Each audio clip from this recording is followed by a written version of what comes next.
성경 봉독하겠습니다. 양주은 자매가 빌레몬서 1장 1절에서 3절 말씀 봉독하도록 하겠습니다. Paul, a prisoner of Christ Jesus, and Timothy, our brother, to Philemon, our beloved friend and fellow laborer, to the beloved Apphia, Archippus, our fellow soldier, and to the church in your house. Grace to you and peace from God, our Father and the Lord Jesus Christ. Amen. 네. 할렐루야. 추운 날씨 어떻게 버티고 계십니까? 감기나 코로나 걸린 분들 속히 회복할 수 있도록 예수님의 이름으로 간절히 축원합니다. 여러분, 이렇게 추운 날씨를 버틸 수 있는 두 가지가 있다는데 아십니까? 목도리하고 털모자. 한국의 한 방송사에서 실험을 했는데 목도리나 털모자가 없는 사람과 있는 사람은 체온이 4도까지 차이가 났다고 합니다. 그리고 우리 뇌에는 체온 유지 조절 중추가 있어서 우리 몸의 체온을 일정하게 유지하려고 하는데, 오래 추위에 노출이 되면 심장으로부터 먼 손과 발 그리고 머리로 가는 피를 제한을 한다고 한다. 그래서 두통이 생기기도 하고 심하면 노인분들은 뇌졸중이 발생을 한다고 하죠. 그러니까 집에서도 목도리나 털 모자를 하고 계시면 좀 더 따뜻할 것입니다. 어떤 분들은 교회에서 모자 쓰면 안 된다고 하는데 여기는 한국이 아니니까 털 모자를 쓰고 계셔도 아무 상관이 없습니다. 뭘 쓰거나 두르고 계셔도 되니까 주일에 빠지지만 마시기 바랍니다. 여러분 몸은 털 모자와 목도리를 따뜻하게 하시고, 여러분 영혼은 주님 은혜와 그 사랑으로 따뜻하게 되기를 축원합니다.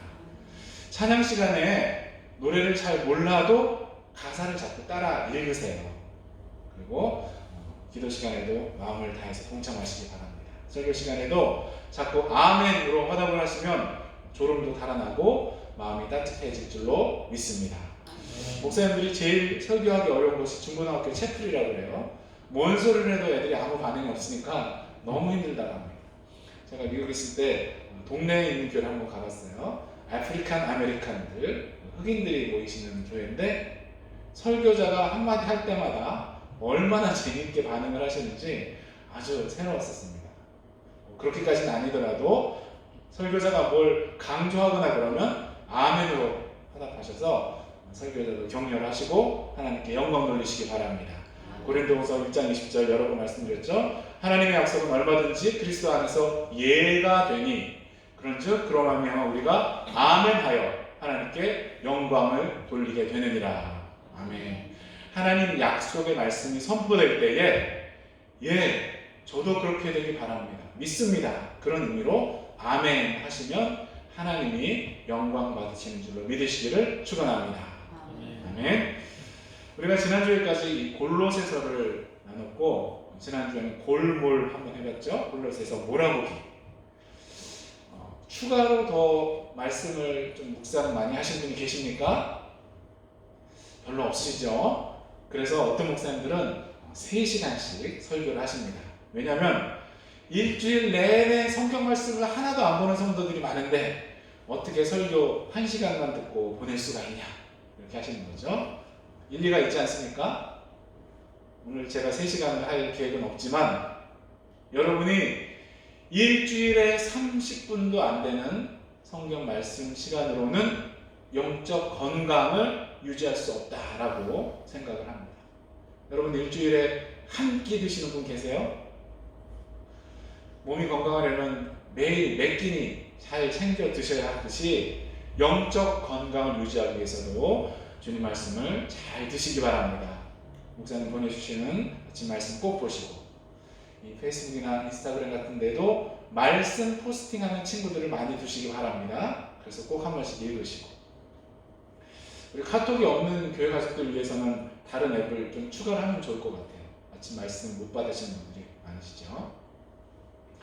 이 골로새서의 말씀들이 우리 모두에게 좋은 양분이 되었기를 바랍니다.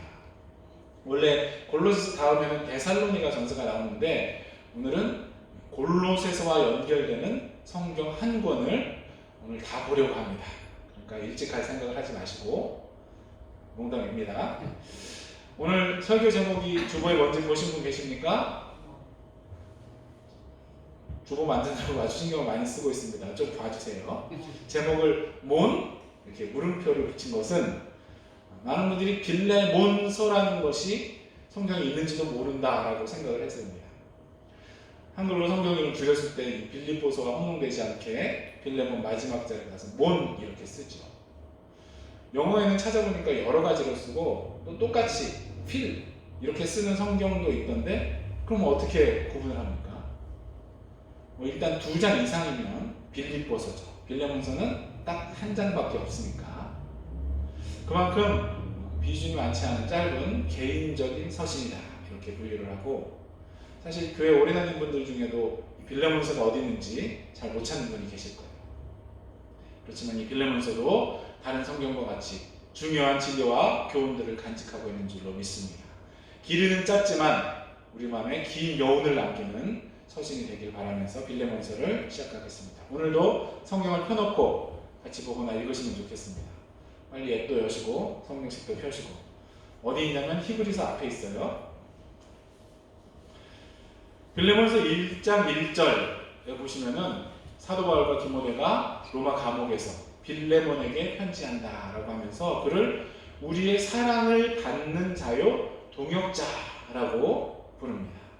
이 빌레몬은 이름 자체가 사랑을 간직한 자 혹은 애정 있는 사람이란 뜻입니다. 성경에 나오는 이름들은 그 사람의 삶과 인격에 관련이 있죠. 또 이름이 바뀐 경우들은 그 정체성이 바뀐 것을 상징합니다. 이름이 바뀐 사람 누구 기억나십니까? 아브라함 원래 뭐죠? 아브람은 보통 크신 아버지.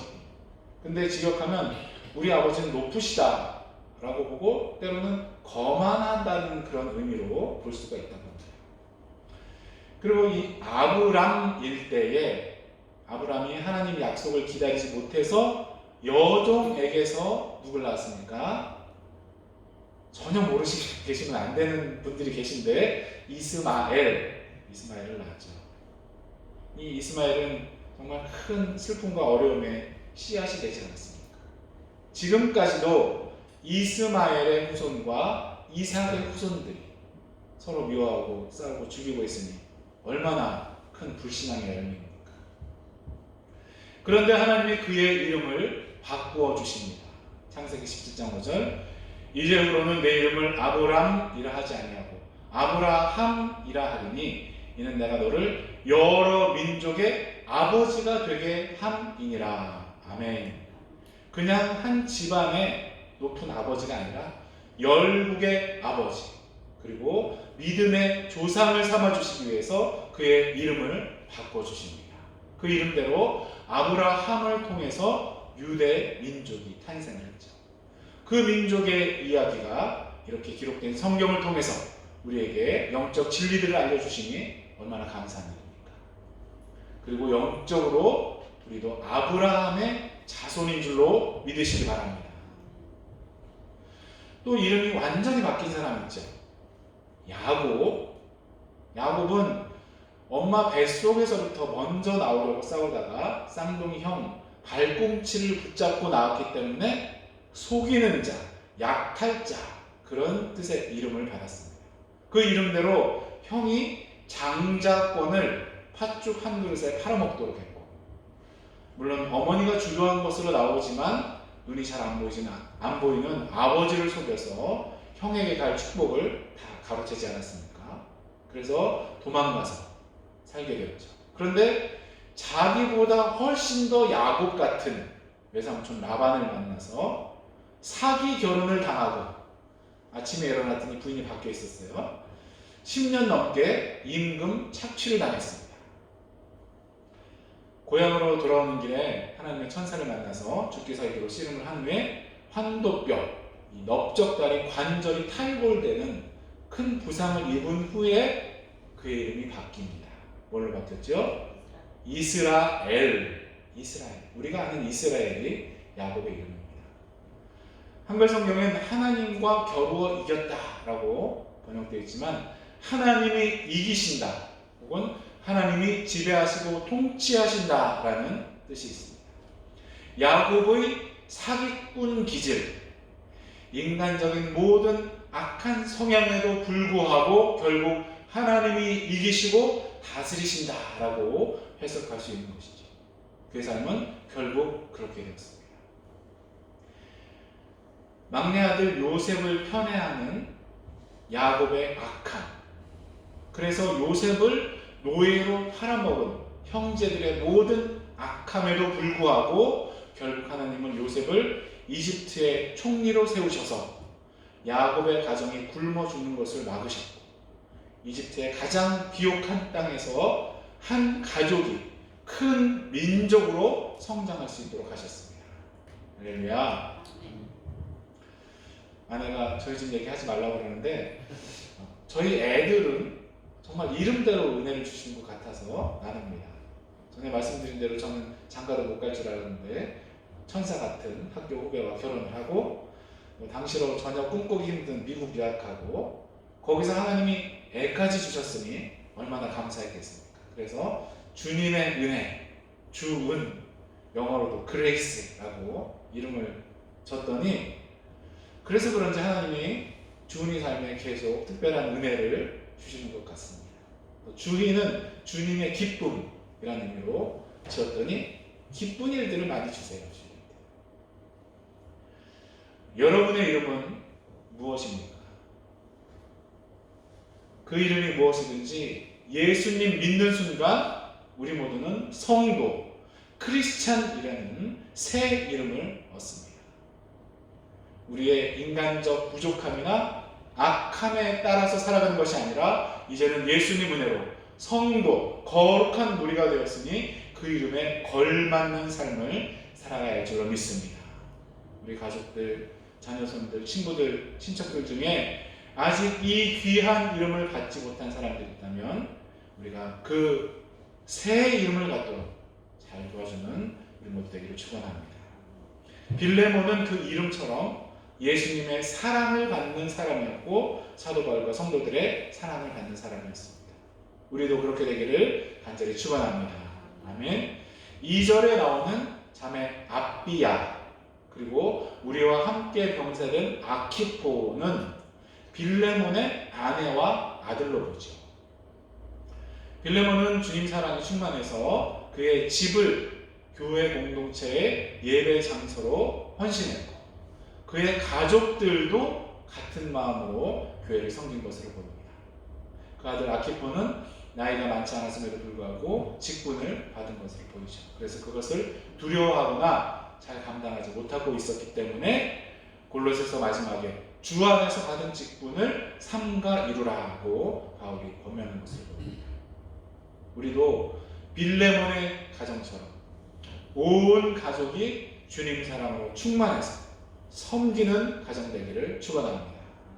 너무나 많은 가정들이 신앙으로 하나 되지 못한 안타까운 모습을 보여주죠. 특히 한국교회는 아줌마 부대라고 불릴 정도로 60% 이상이 여자분들이고, 특히 젊은 층으로 갈수록 우리 남자 성도들이 줄어들어서 교회 안에 젊은 자매들 고민이 크죠. 믿지 않는 형제랑 결혼 안 하려고 교회에서 찾아보려고 그러는데 숫자가 적으니까 찾기가 어렵고, 경쟁이 치열하고, 믿음이 좋은 것 같으면 세상적으로 좀 뭐가 부족한 것 같고, 고민들이 참 많습니다. 물론 우리 이리스전처럼 안 믿는 형제를 전도해서 결혼하면 참 좋지만 그게 쉽지 않죠. 대부분의 남자들은 양의 탈을 쓴 늑대니까 결혼을 위해서라면 온갖 감언이설을 다 하고 공약들을 남발할 수 있습니다. 우리 젊은 자매들 기도 많이 하고 잘 분별해야 합니다. 중요한 단계에서는 교역자와 상담하시는 것을 꼭 잊지 마시기 바랍니다. 객관적이고 신앙적인 검증이 필요한 것이죠. 우리 같이 한번 해보면 좋겠습니다. 빌레몬의 가정 같은 복을 주시옵소서. 빌레몬의 가정 같은 복을 주시옵소서. 아멘. 또 이 빌레몬의 사랑과 섬김이 온 교회의 평안, 그리고 사도 바울에게 기쁨과 위로가 되었다라고 합니다. 5절부터 7절의 말씀입니다. 주 예수와 및 모든 성도에 대한 내 사랑과 믿음이 있음을 들으니 이로써 내 믿음의 교제가 우리 가운데 있는 선을 알게 하고 그리스도께 이르도록 역사하느니라. 형제여, 성도들의 마음이 너로 말미암아 평안함을 얻었으니 내가 너의 사랑으로 많은 기쁨과 위로를 받았노라. 아멘. 우리 때문에 성도님들의 마음이 평안함을 얻으면 얼마나 좋겠습니까? 우리의 작은 미소, 나눔, 봉사가 성도님들에게 위로와 평안이 되기를 바랍니다. 그리고 사도 바울이 빌레몬의 사랑으로 많은 기쁨과 위로를 받았다고 했습니다. 우리의 사랑으로 주의 종들이 기쁨을 얻으면 좋겠습니다. 우리의 헌신으로 선교사님들이 위로를 좀 받으면 좋겠습니다. 우리의 자손들도 주의 종들, 선교사님들에게 기쁨과 위로를 줄 수 있는 사람들로 성장되기를 간절히 축원합니다. 아멘. 8절부터는 본론이 나옵니다. 사도 바울이 영적인 아버지로서 아주 마땅한 일로 너한테 명령할 수도 있지만 사랑으로 강구한다 라고 말합니다.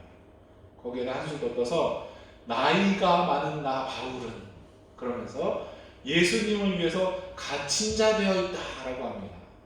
이렇게 절대 거절하기 힘든 말들을 하면서 부탁하는 것 누구 때문입니까? 벌써 잊어버리시면 안 되시는데 가만히 계신 분들 좀 대답을 하시기 바랍니다. 오네시모. 10절에 보면 오네시모를 갇힌 중에 낳은 아들, 갇힌 중에 낳은 아들이다 라고 말합니다. 말씀드린 대로 바울이 젊었을 때 결혼을 하고 아이가 있었는지 모르겠지만 예수님을 만난 이후 모든 사역의 기록에는 아내나 자녀에 관한 내용이 없습니다. 갈수록 독신으로 살거나 자녀 없이 자유롭게 살겠다는 분들이 늘어나는데 그게 노년은 쉽지 않은 것임을 기억해야 합니다.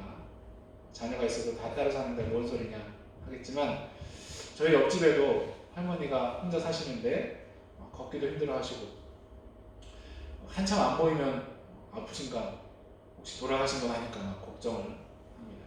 가끔 딸이 와서 이렇게 보더라고요. 저 대학 때 성악 교수님도 자녀가 없으셨어요. 젊었을 때 오페라 주연에서 노래하고 막 콘서트 나가시고 그럴 때는 상관없었는데 나이 드시고 사모님 먼저 가신 후에는 늘 혼자 계셔서 너무나 안타깝고 걱정이 됐습니다. 가끔 가서 식사 대접하고 그랬었는데 언젠가부터 자꾸 똑같은 걸 물어보시는 거예요. 그래서 치매가 조금 일찍 오셔서 고생하시다 돌아가셨습니다. 아마 사도 바울도 그런 비슷한 심정이 아니었을까요? 정말 세계를 돌아다니면서 복음 전하고 하나님이 놀라운 기적들을 허락하셔서 사람들이 구름대같이 몰렸을 때는 몰랐겠지만 목숨 걸고 로마로 향할 때부터 주 예수의 몸이 되었고 곁에서 돕던 사람들도 하나씩 떠났습니다. 로마 감옥에서 처음에는 가택 연금 같은 그런 상황이었다고는 하지만 인간적인 외로움을 맡기는 어려웠을 것입니다. 그런데 오네시모라는 청년을 만났죠. 어떤 학자들은 바울이 빌레몬과 친밀했고 오네시모가 그 집에서 일을 했기 때문에 원래 알고 있었을 것이다 라고 말을 합니다. 말씀드린 대로 오네시모는 주인인 빌레몬의 돈을 훔쳐서 달아났을 것으로 생각되는 놈이죠. 아마 탕자 이야기의 둘째처럼 그 돈들을 화려한 로마의 밤거리에 흥청망청 썼을 것입니다. 그러다가 어찌 되었는지 사도 바울이 있는 감옥에 잡혀 들어왔습니다. 그 과정이나 이유를 우리는 모르지만 그 모든 것의 배후에 우리 모두의 삶을 주관하고 계시는 하나님 아버지의 주권이 있음을 믿습니다. 때로 우리에게 이해하기 어려운 일들이 생겨도 너무 조급해하지 않으면 좋겠습니다. 많은 사람들이 특별히 젊은이들이 자기가 이해하기 어려운 상황들이 가정이나 교회 또 국가나 세계에 발생하면 사랑의 하나님이 뭐 그러냐 그러면서 교회를 뛰쳐나가죠. 또 우리나 주위 사람들의 연약함 혹은 죄성에 대해서도 조금 느긋한 마음을 가져야 할 줄로 믿습니다. 저 사람은 예수 믿는다면서 왜 저러냐 혹은 나는 정말 구제불능인가 봐 하면서 분노하거나 낙심하는 분들이 많죠. 아마 오네시모도 그랬을 것입니다. 이제 내 인생은 끝이다. 아무 희망이 없다. 그렇지만 하나님은 다 계획이 있으셨습니다. 그 유명한 영화에 나온 것처럼 너는 다 계획이 있구나 것처럼 우리는 전혀 이해할 수 없는 일들도 하나님의 계획과 섭리 아래 있음을 바라보고 소망해야 할 줄로 믿습니다. 오네시모가 범죄자가 되어서 감옥에 갇힌 것이 새롭게 태어나는 계기가 될지 그 누가 알았겠습니까? 그는 바울에게 복음을 듣고 예수님 영접하고 새로 태어나서 사도 바울의 영적 아들이 된 것이지. 그러니까 어떤 인생에 대해서도 성급하게 판단을 하고 결론 내리지 마시기 바랍니다. 아멘.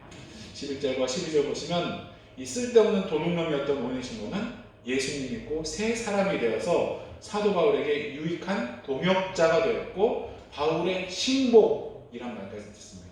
이 신복이란 말의 헬라어는 스플랑크나라고 하는데 심장 혹은 마음을 뜻합니다.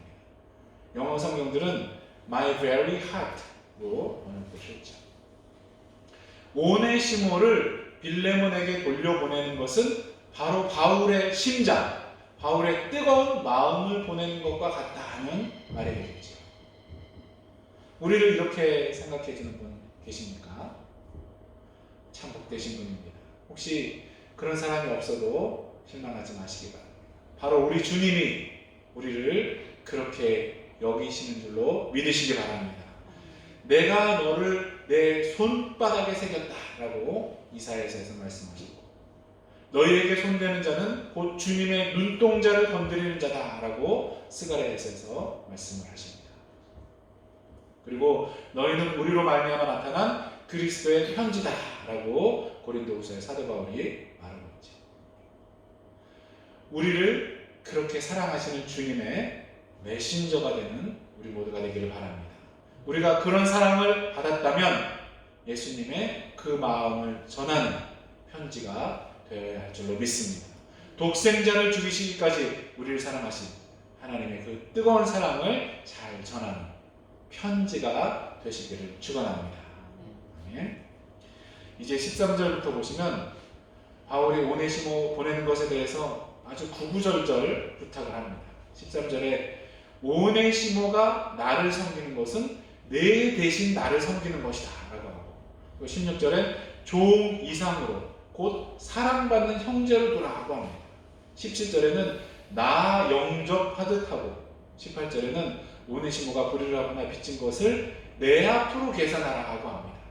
또 20절에는 너로 말미암아 기쁨을 얻게 하고 내 마음이 그리스도 안에서 평안하게 하라 하고 합니다. 마지막 21절에는 내가 순종할 것을 확신한다 라고 하면서 말한 것보다 더 행할 줄 안다 라고 합니다. 빌레몬이 전혀 거절할 수 없게 아주 못을 박으려고 합니다.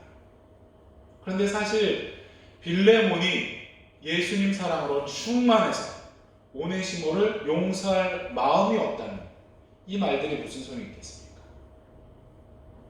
자기에게 해를 입히고 도망간 노예를 용서하고 동역자, 형제로 받을 정도라면 얼마나 큰 용서입니까?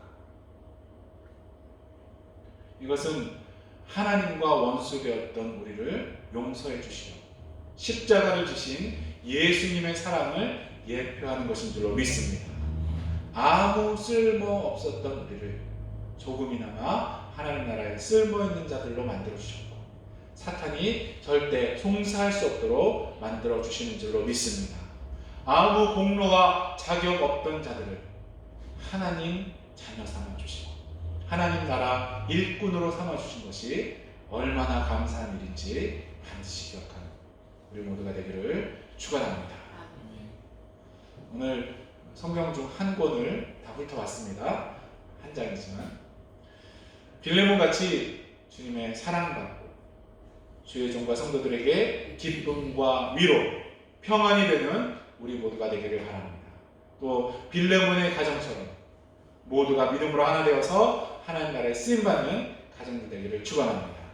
무엇보다 쓸데없는 죄인이었던 우리를 받아주시고 용서하시고 자녀 삼으시고 일꾼 삼아주신 주님 은혜 늘 감사하고 찬양합니다. 우리와 우리 자손들 되기를 예수 그리스도 이름으로 간절히 축원합니다.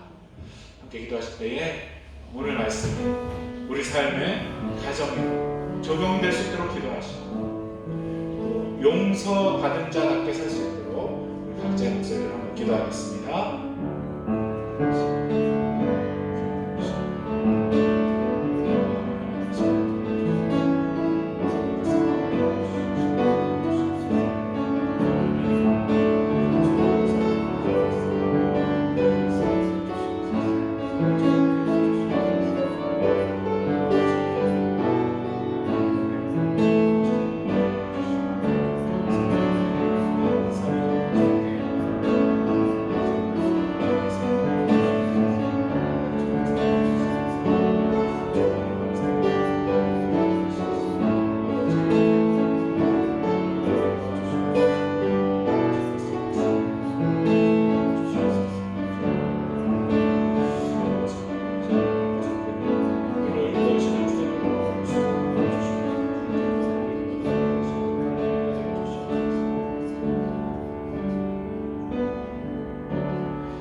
감사드립니다. 빌레몬이 사랑을 받는 자, 성도들과 죄인들에게 기쁨과 위로 평강이 되었던 것처럼 우리도 그런 삶을 살게 하여 주시옵소서.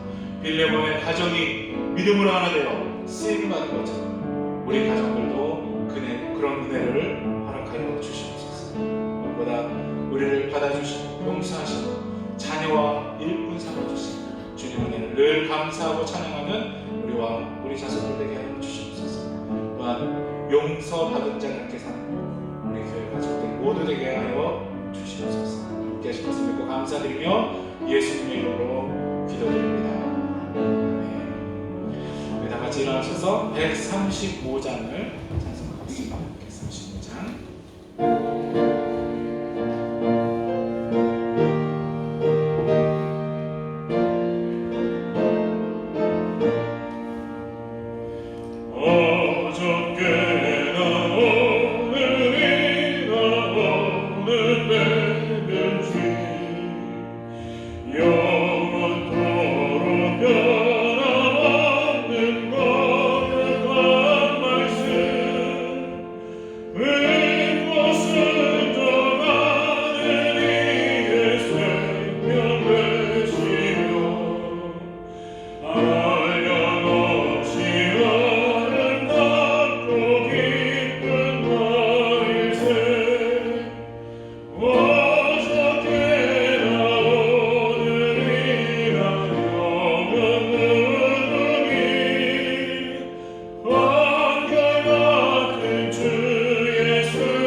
기도하겠습니다.